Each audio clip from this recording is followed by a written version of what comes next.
Captain Sarah Chen stared at the massive holographic display showing what appeared to be the most elaborate governmental structure she'd ever encountered, complete with 17 different legislative bodies, 43 ceremonial positions, and a constitutional monarchy that somehow involved 3 different species taking turns being emperor based on lunar cycles. She let out a long, audible yawn that echoed through the pristine diplomatic chamber of the Zephyrian flagship. And this, Ambassador Kethvar continued with obvious pride, his forearms gesturing grandly toward another section of the display, is our Sacred Council of Arbitration, which convenes every 37 standard cycles to determine the proper protocols for— "Look, Keith," Sarah interrupted, not bothering to get his name right despite the correction he'd offered 6 times in the past hour. "This is all very impressive and stuff, but we literally just came here because Jenkins over there pressed the wrong button on our navigation console." She jerked her thumb toward Petty Officer Jenkins, who was currently picking at his fingernails with a look of supreme indifference. "We weren't trying to make first contact, establish diplomatic relations, or join your empire. We were heading to Proxima Station for a supply run and somehow ended up in your— what did you call it? Sacred space of eternal governance?" The translation device around Kethvar's neck made a sound that might have been electronic choking. His violet skin had shifted to what Sarah was beginning to recognize as the Zephyrian equivalent of deep embarrassment. "But surely, honored representatives of the Human Federation, you must understand the significance of this moment. No species has ever accidentally entered our sovereign territory and lived to tell of it. The prophets spoke of visitors who would arrive with hearts unburdened by ambition, minds unclouded by the desire for power." "Yeah, that's us, all right," interrupted Sergeant Martinez from where he was slouched against a decorative pillar that appeared to be made of crystallized starlight. "Unburdened by ambition, that's definitely how I'd describe our crew." He punctuated this by loudly cracking his knuckles, a sound that made several of the attending Zephyrian nobles flinch as if he'd just committed some sort of grave offense.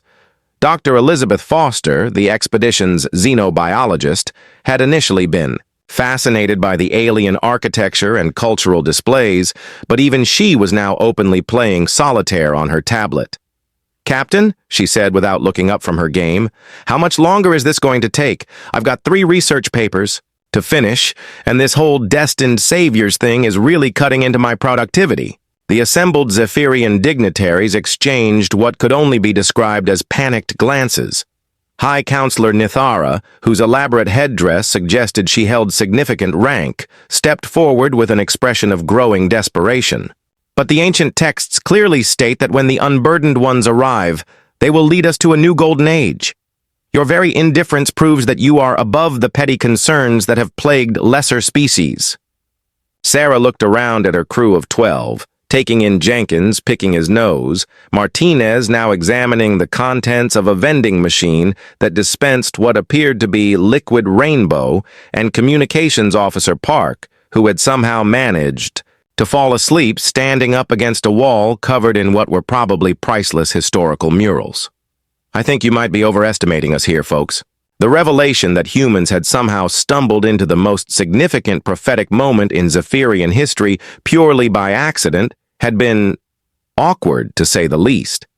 What made it worse was that every attempt by the Zephyrians to demonstrate the importance and grandeur of their civilization seemed to bounce off the humans like raindrops off a windshield. When they'd been shown the crown jewels of 7 worlds, Jenkins had asked if they took credit cards. When presented with the sacred texts of universal harmony, Dr. Foster had commented that the binding looked like it needed professional restoration work. When the Imperial Orchestra of Celestial Voices had performed their most moving composition, a piece that reportedly could make even hardened war veterans weep, Sergeant Martinez had asked if they knew any classic rock. "Perhaps," Kethvar said, with the desperate air of someone clinging to a life preserver, "you would be interested in seeing our military capabilities?" The Zephyrian Empire commands 12,000 star systems, with battle fleets that could darken the skies of— Nah, we're good, Sarah said, checking her watch. Actually, speaking of military stuff, we should probably get going. Admiral Peterson is expecting us back by Thursday for a routine equipment inspection, and if we're late, he'll make us fill out paperwork, like a lot of paperwork. The mention of paperwork, a concept that apparently translated directly across species, caused a collective shudder among the assembled aliens. However, the idea that these prophetic visitors were more concerned about filing reports than about the destiny of galactic civilization seemed to push High Counselor Nathara over some sort of psychological edge. "But you cannot simply leave," she exclaimed, her voice rising to a pitch that made the crystal pillars around them resonate sympathetically. The convergence of 3 moons, the alignment of the sacred asteroids, your arrival at precisely the moment foretold, it cannot all be mere coincidence. Park, who had somehow woken up just in time to hear this, yawned loudly. "Lady, you'd be amazed how often we end up in the wrong place at the wrong time. Last month we accidentally got invited to a wedding on Kepler 452b because someone mixed up our ship registration with a catering service. Free cake, though, so that worked out okay." Dr. Foster finally looked up from her solitaire game, apparently having won. "You know what's interesting about coincidences from a statistical perspective?" she began, then seemed to notice the expressions on the alien faces around her. "Never mind. I can see you're not really in a math mood." The cultural disconnect was becoming more apparent by the minute. What the Zephyrians saw as cosmic significance, the humans were treating as a minor scheduling inconvenience. What the aliens interpreted as prophetic destiny, the crew of the UES Wanderer saw as the kind of random mishap that happened when you let Jenkins navigate. The Zephyrians spoke of eternal glory and galactic transformation. The humans were worried about missing lunch. "Look," Sarah said, attempting something resembling diplomacy. "It's been really nice meeting you all, and your empire seems very extensive. But we really do need to get back. If it helps, maybe we could exchange communication frequencies. You could send us updates about how the whole galactic transformation thing goes." Kethavar's skin had now shifted to what appeared to be the Zephyrian equivalent of existential crisis. You would treat the fulfillment of ancient prophecy like a newsletter subscription? "Well, when you put it that way, it sounds kind of rude," Sarah admitted. "How about we put you on our Christmas card list instead?" Just as Sarah was mentally calculating the fastest route back to their ship, the massive doors of the diplomatic chamber burst open with a sound like thunder splitting the universe in half. What poured through wasn't more ceremonially dressed Zephyrians, but something that made even Jenkins stop picking his nose and pay attention. The newcomers were clearly from a different species entirely, tall, angular beings that seemed to be made of shadows and starlight, with eyes like miniature supernovas and movements that suggested they existed partially outside normal space-time. Their leader, if that's what it was, swept into the room with the kind of presence that made the air itself seem to recoil. "Zephyrians!" the entity spoke, its voice somehow managing to sound like both a whisper and a cosmic explosion. "You have 30 of your rotations to surrender your pathetic empire to the Void Collective, or we will demonstrate what true power looks like." The Zephyrian nobles immediately prostrated themselves, their earlier dignity evaporating like dew in a supernova. High Counselor Nathara was practically vibrating with terror as she stammered, "Great ones of the void, we were not expecting—" "Hang on a second," Sarah interrupted, stepping between the cosmic horror and the cowering aliens with all the casual authority of someone breaking up a cafeteria argument. "Who are you people, and why are you barging into the middle of our conversation? We were just trying to leave." The shadow entity's supernova eyes focused on her with an intensity that should have reduced her to component atoms. "You dare to address the harbinger of infinite darkness with such casual insolence." "Look, Harbinger," Sarah said, somehow managing to make an ancient title of cosmic dread sound like she was addressing a particularly annoying telemarketer. I don't know what your deal is with these folks, but we were literally just leaving. This is really more of a you problem than an us problem. Dr. Foster, apparently finding this new development more interesting than her solitaire game, pulled out her tablet and started taking notes. Fascinating. The energy readings suggest you're operating on quantum frequencies that shouldn't be stable in normal space-time. Are you from a parallel dimension or more of a higher dimensional projection kind of situation? The harbinger of infinite darkness seemed to experience something equivalent to a system crash. For several seconds, it just stood there, cosmic winds swirling around it dramatically, while Dr. Foster waited expectantly for an answer like she was conducting a routine interview. I bring the doom of civilizations, it finally managed. Entire star systems have been consumed by my shadow. Billions have knelt before my terrible might. That's nice, Martinez said from where he'd found what appeared to be an alien equivalent of a snack machine and was trying to figure out the currency system. Hey, anyone got change for whatever this is? He held up a crystalline object that pulsed with its own inner light. I'm pretty sure this thing is some kind of sacred relic, but the machine won't take it. The cultural whiplash was becoming visible on all the alien faces present. Here were cosmic horrors that had presumably terrorized the galaxy, facing off against an advanced civilization that revered ancient prophecies, and somehow the humans had managed to make both groups feel equally awkward and out of place. You do not understand, the harbinger continued, its voice taking on a note that might have been desperation. I am the ending of hope, the silence after the last star dies. Mortal beings flee screaming when they behold my true form. Your true form is actually pretty cool, Park offered helpfully, apparently having woken up again. Kind of like if space itself decided to cosplay as death. Very aesthetic. You should consider getting into photography. The lighting effects alone would be worth it. Jenkins, displaying more initiative than he'd shown all day, wandered over to examine one of the other Void Collective entities. Are you guys hiring? Because honestly, the whole cosmic terror thing seems like it would have better job security than military transport. Plus, the uniform is way more dramatic. Keth Var, who had been watching this entire exchange with the expression of someone whose worldview was being systematically demolished, finally found his voice. The Void Collective has been the greatest threat to galactic civilization for 3,000 years. They have consumed entire sectors, turning thriving worlds into empty voids. They are the reason the prophecy exists. The ancient ones foretold that only the unburdened ones could stand against such darkness. Oh, so you guys are like enemies? Sarah asked, glancing between the cowering Zephyrians and the increasingly confused cosmic horrors. That's awkward. Should we step outside while you work this out, or... The Harbinger's form seemed to flicker, as if it was having trouble maintaining cohesion in the face of such aggressive normalcy. You should be terrified. You should be begging for mercy, offering your souls to spare your pathetic flesh. Counteroffer, Sarah said, checking her watch again.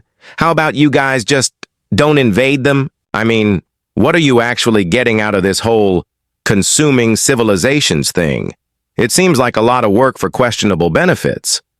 Dr. Foster looked up from her tablet with the expression of someone who just solved a particularly interesting puzzle. Actually, that raises a good point. From an energy perspective, what's your return on investment here? Converting matter to void energy can't be terribly efficient, and the logistical challenges of managing conquered territories across multiple dimensions must be nightmarish. The Void Collective entities exchanged glances, or at least they performed the multidimensional equivalent of exchanging glances. There was a long moment of silence, during which cosmic winds howled dramatically, but somehow failed to achieve the intended intimidating effect.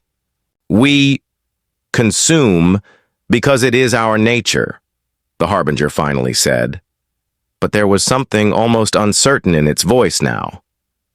But have you tried not consuming? Martinez asked reasonably.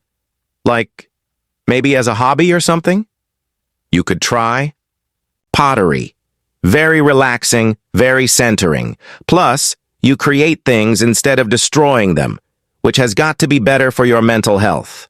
The suggestion that cosmic entities of pure destruction might benefit from arts and crafts therapy seemed to break something fundamental in the fabric of reality. The Harbinger actually took a step backward, its form flickering more dramatically. This is not how these encounters typically proceed, it admitted, sounding genuinely confused for the first time.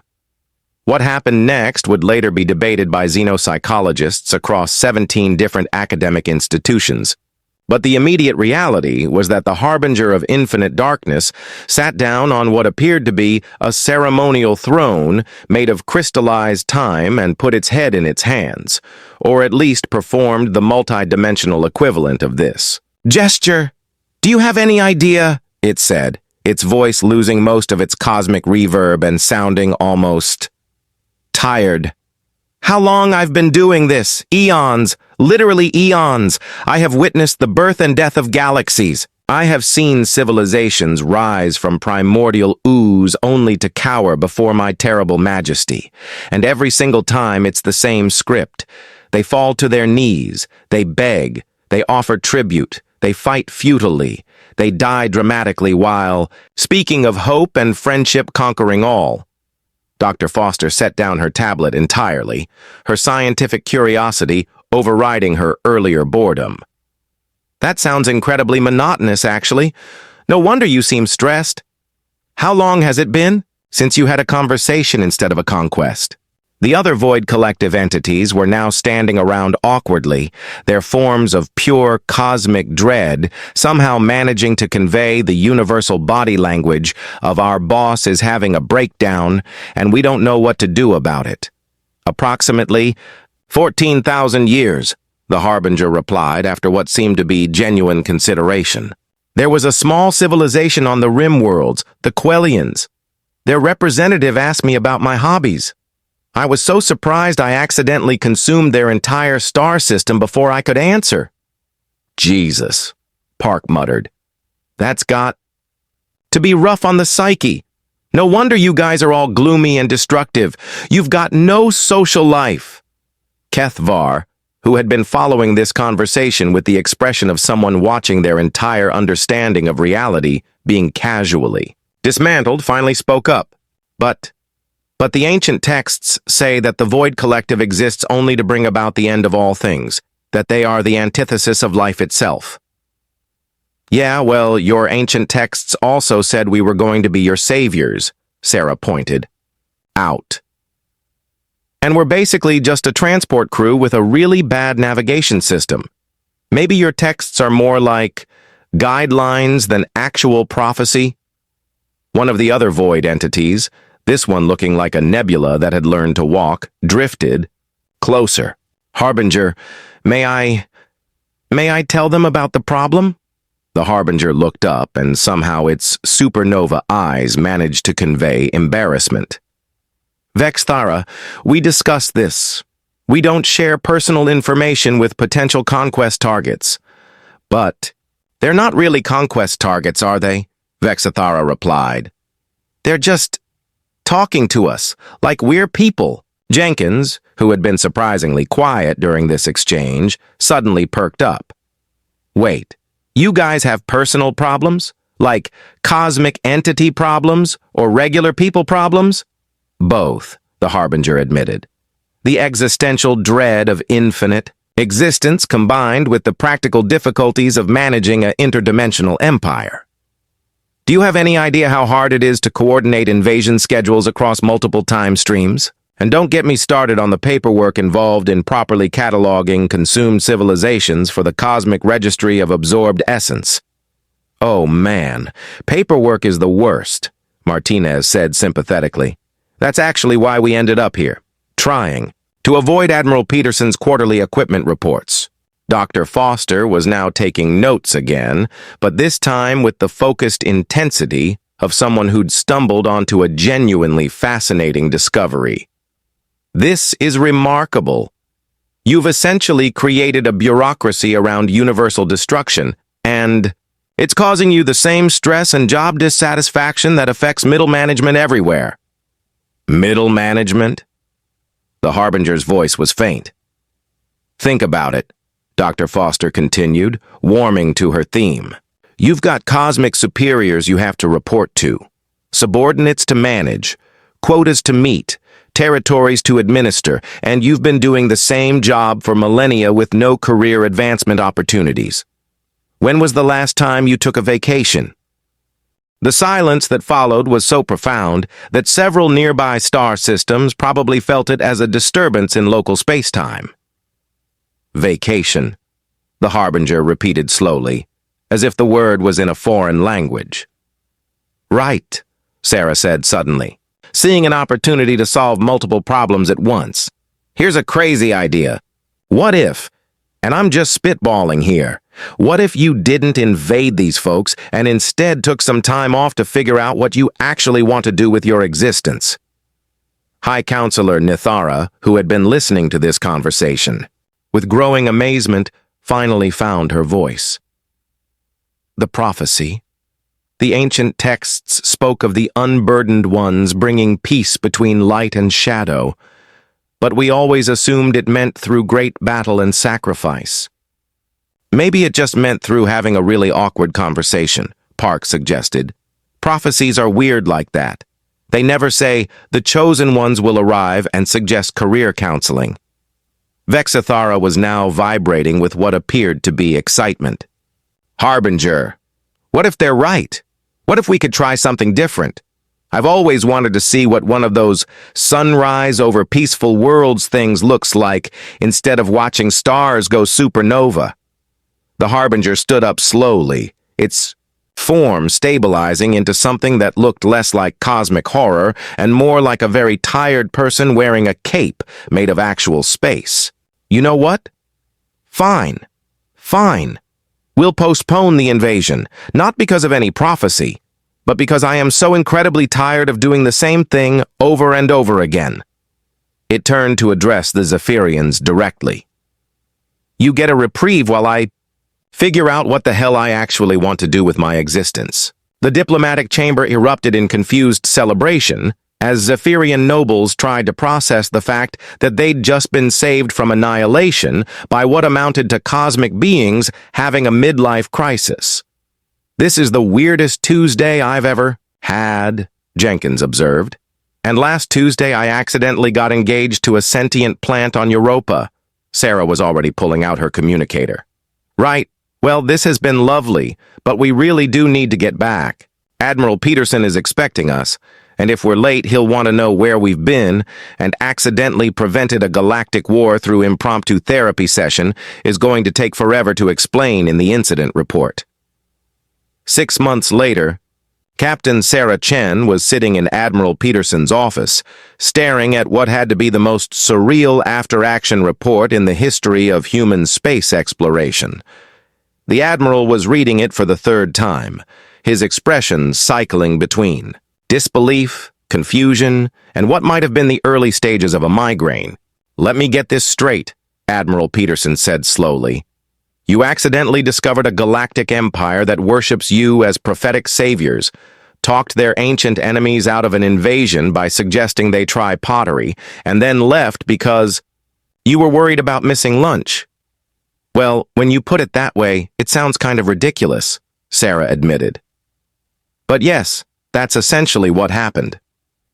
Admiral Peterson set down the report and rubbed his temples. And now we're receiving daily communications from both the Zephyrian Empire and something calling itself the Reformed Void Collective, asking for advice on everything from interstellar trade agreements to relationship counseling. The Harbingers. Been having issues with Vexathara, Sarah explained.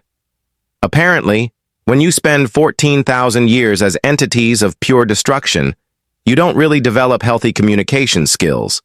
They're working through it, though. Last I heard, They'd decided to try couples therapy. Dr. Foster knocked on the office door before entering, carrying a tablet and wearing the expression of someone who'd been having the time of her life. "Admiral, you're going to want to see this. We just received the quarterly progress report from the Zephyrian Void Collective Cultural Exchange Program." Admiral Peterson accepted the tablet with the resignation of a man whose job had become significantly more complicated than he'd ever anticipated. "They have a cultural exchange program now." Admiral Peterson accepted the tablet with the resignation of a man whose job had become significantly more complicated than he'd ever anticipated. "They have a cultural exchange program now. The Harbinger is teaching Zephyrian children about the theoretical physics of void manipulation, purely academic, of course," Dr. Foster explained excitedly. "And the Zephyrians have introduced the Void Collective to the concept of music. Apparently, when cosmic entities of pure darkness learn to play the flute, it creates some absolutely fascinating harmonic resonances across multiple dimensions." "Is that safe?" Admiral Peterson asked. "Probably not," Dr. Foster admitted cheerfully. "But the data we're getting is incredible. I've published 4 papers in the last month alone. The Xenopsychology department at MIT is practically throwing money at us for continued observations." Through the office window, they could see the UES Wanderer docked at the station, looking exactly as mundane and unremarkable as it had 6 months ago. Jenkins was visible through one of the portholes, apparently teaching a group of young Zephyrian diplomats how to play poker. Martinez was conducting what appeared to be an impromptu martial arts class for several reformed void entities on the station's observation deck. "Sir," Communications Officer Park's voice came through the intercom. "We're receiving another transmission from High Counselor Nithara. She wants to know if Captain Chen would be available to mediate a dispute between the Void Collective and the crystalline hegemony of Andromeda.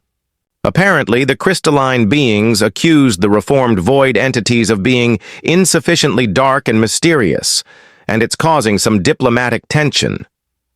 Admiral Peterson looked at Sarah with the expression of a man who'd realized his quiet military career had somehow become the premise for the galaxy's most absurd diplomatic sitcom. "You know, when I signed up for this job, I thought the biggest challenge would be managing supply chain logistics and filing budget reports." "On the bright side," Sarah offered, "we're not technically responsible for any of this. We're just the people who accidentally started it by being really unimpressed by everything." "That's what concerns me," Admiral Peterson replied. "According to the latest intelligence reports, there are at least 17 other galactic civilizations that have heard about what happened with the Zephyrians and the Void Collective. They're all convinced that humans possess some sort of supernatural ability to resolve cosmic conflicts through aggressive indifference." Dr. Foster perked up. "Oh, that reminds me. The Temporal Syndicate of Rigel 7th sent a formal invitation for Captain Chen to attend their end-of-reality ceremony next month. Apparently, they believe her presence might help them figure out whether they actually want to destroy all existence, or if they're just going through a phase." "A phase?" Admiral Peterson repeated weakly. "Existential angst is apparently very common among beings who exist outside normal space-time," Dr. Foster explained. "The Harbinger has been sharing its experiences in the Void Collective support group. They meet every Thursday now, by the way. And it turns out a lot of cosmic entities are dealing with similar issues." Jenkins's voice crackled through the intercom. "Captain, we've got another problem.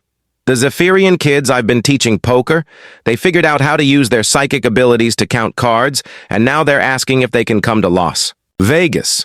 Also, Ambassador Kethvar wants to know if you'll be his best man at his wedding. Apparently, he's engaged to Vexithara now." "A Zephyrian diplomat is marrying a reformed cosmic entity of destruction?" Admiral Peterson asked, his voice rising slightly. "Love finds a way," Sarah said philosophically. "Plus, Vexithara's been really working on their communication skills. They've learned to express their feelings without accidentally creating spatial anomalies." Admiral Peterson stared at the latest diplomatic correspondence, which included wedding, invitations, therapy session updates, interdimensional art exhibition announcements, and what appeared to be a request for humans to mediate a dispute between two rival factions of sentient mathematics. "You realize," he said finally, "that we're going to have to create an entirely new department to handle all this. Cosmic relations or something." "Look on the bright side, Admiral." Park's voice came through the intercom again. "I just received word that the Galactic Council of Really Important Beings wants to give humanity the award for outstanding achievement in accidentally preventing universal catastrophe through casual indifference. The ceremony's next month, and they're hoping Captain Chen can attend to give a speech about our revolutionary approach to cosmic diplomacy." "What would I even say in a speech like that?" Sarah asked. "We weren't trying to do anything special. We just wanted to get home before the cafeteria ran out of good sandwiches," Martinez suggested over the intercom. "That's basically our entire diplomatic philosophy right there." "Admiral?" Peterson leaned back in his chair and stared at the ceiling. "I need a vacation," he said finally. "You know," Sarah said thoughtfully, "the Harbinger mentioned they're looking into starting a cosmic travel agency now that they're not destroying civilizations anymore. Something about guided tours of the peaceful void. I bet they'd give you a discount."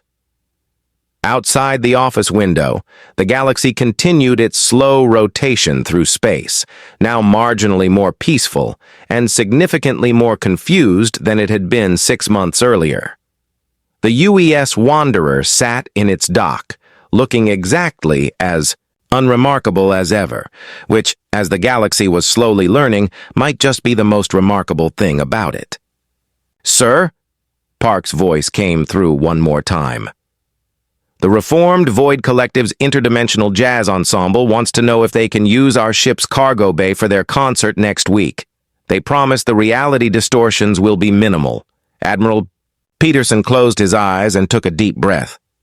"Approve the request," he said finally. "At this point, what's one more impossible thing?" And somewhere in the depths of space, the universe quietly continued to reorganize itself around the revolutionary concept that sometimes the most profound changes come not from great heroes or cosmic destiny, but from ordinary people who are just too tired to be properly impressed by anything.